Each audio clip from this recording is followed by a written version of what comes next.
Hi everyone, I'm recording this just shortly before Christmas 2021, and I want to say that Americans are way too focused on consuming, and that this current Christmas tree shortage or present shortage, I think it's a blessing in disguise.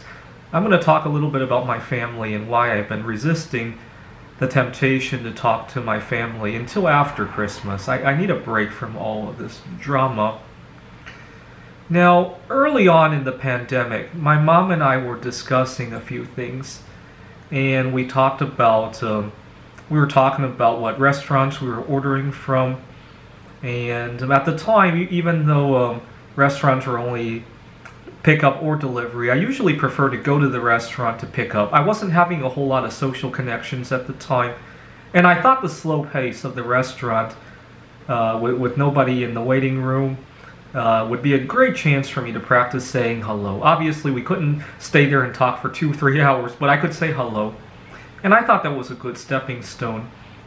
Now, my mom really chided me about my tipping. I love to tip 30 to 50% when I eat at a even if I go pick up, if the assuming that the service is good. And the reason for that is that the wait staff there will remember me, and especially if it's a restaurant that I frequent, it really helps me develop these habits of saying hello to people and not getting scared when I hear a lot of noise. Right? I used to have a big problem with loud, crowded social environments. Now, going to a restaurant is also tricky in its own right for me. I have dietary restrictions, and once a while, the restaurant gets the food wrong.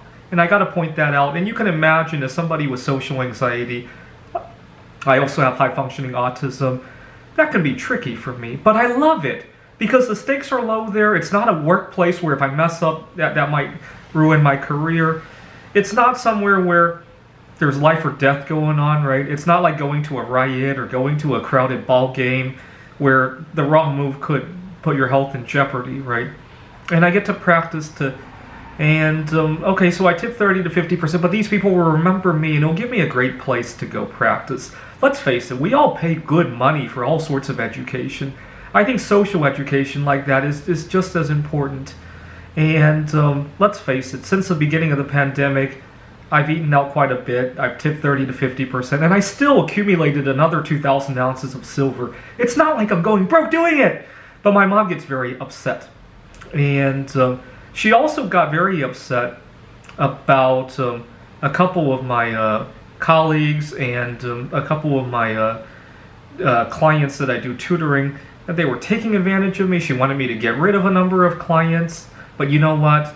A lot of these are good character skills that I developed.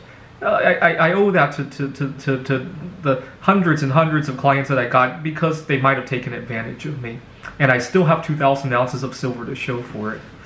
So my mom also got very upset that I had lost a lot of weight. And in her mind, she doesn't want me to suffer and miss out on my favorite food.